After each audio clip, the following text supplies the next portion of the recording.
ఎవరైనా అనుమతి తీసుకోకుండా ఒక డ్రోన్ ఎగరేస్తే ఆ డ్రోన్ కు 500 రూపాయలు ఫైన్ వేస్తారు అధ్యక్ష. కానీ పార్లమెంట్ సభ్యుడిగా నన్ను అరెస్టు చేసి జైలుకు పంపించి అధికారాన్ని అడ్డం పెట్టుకొని అన్ని రకాల వ్యవస్థల మీద ప్రభావితం చేసి చెర్లపల్లి జైలుకు పంపించి నక్సలైట్లు ఐఎస్ఐ తీవ్రవాదులు ఉండే డిటెన్షన్ సెల్లో ఒక కాంపౌండ్ లో ఏ ఒక్క ఖైదీని లేకుండా 7 ఫీట్ల బై 12 ఫీట్లు ఉంటే అందులో 3.5 ఫీట్లు పండుకోవడానికి దిమ్మె ఉంటది. ఒక చిన్న బాత్రూమ్ ఉంటది అధ్యక్ష. 16 రోజులు డిటెన్షన్ సెల్లో ఒక్క మనిషిని చూడకుండా నన్ను నిర్బంధించిన ఆ కోపాన్ని దిగమింగుకొని రాష్ట్ర ప్రయోజనాల కోసం ఈరోజు పనిచేస్తున్నా అధ్యక్ష.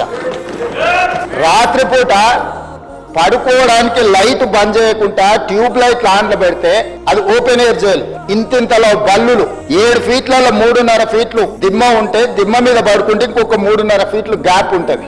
ఏ ఒక్క రోజు రాత్రి కూడా పడుకోకుండా మేల్కతో కూర్చున్న అధ్యక్ష. బయట కానిస్టేబుల్ లైట్ బంద్ చేయ పడుకుంటా అంటే లేదు సార్ పైనుంచి ఆదేశాలు ఉన్నాయి, ఆ ట్యూబ్ లైట్లు బంద్ చేస్తే మీరు పడుకుంటారు కాబట్టి ట్యూబ్ లైట్లు ఆన్లోనే పెట్టమని. ఆ ట్యూబ్ లైట్ స్విచ్ బయట ఉంటుంది అధ్యక్ష, లోపల ఉండదు. ఆ చిన్న బాత్రూమ్ చిన్నది, కూర్చుంటే బయటకు కనిపించేటట్లుంటుంది అధ్యక్ష. పొద్దున పూట బయటకు వదిలినప్పుడు 6 గంటలకు వచ్చి ఖైదీలను బయటకు వదులుతారు కదా అధ్యక్ష. బయట ఒక చెట్టు ఉంటే 16 రోజులు పొద్దున పూట చెట్టు కింద పండుకున్న అధ్యక్ష. అయినా నేను కోపం ప్రదర్శించలే. ఇవన్నీ కూడా దేవుడు అనేటోడు ఉంటాడు, చూస్తాడు, అంతకు 4 ఇంతలు అనుభవిస్తారని నేను అనుకున్నా. ఎవరికైనా అధ్యక్ష మన పిల్లల కంటే మనకి ఏముంటుంది అధ్యక్ష ఈ భూమి మీద? నా బిడ్డ లగ్గం ఉంటే కూడా లగ్గానికి ఇంటరిం బెయిల్ 2 గంటలు పోయి లగ్గం చూడడానికి కూడా అభ్యంతరం పెట్టి ఢిల్లీ నుంచి న్యాయవాదులను తీసుకొచ్చి ఇక్కడ వాదించి ఆయన బిడ్డ లగ్గ పత్రిక రాసుకోవడానికి కూడా వెళ్ళడానికి వీల్లేదు అని చెప్పి కోర్టులో వాదించిన వాదనలు అక్కడ ఉన్నాయి అధ్యక్ష. కోర్టున కండిషనల్ బెయిల్ ఇచ్చింది అధ్యక్ష. చెర్లపల్లి జైలు నుంచి ఎన్కన్వెన్షన్ ఫంక్షన్ హాల్కి పోయి నా బిడ్డ లగ్గపత్రిక రాసుకొని అక్కడ నుంచి సీదా మళ్ళీ చెర్లపల్లి జైలుకు పోయిన అధ్యక్ష.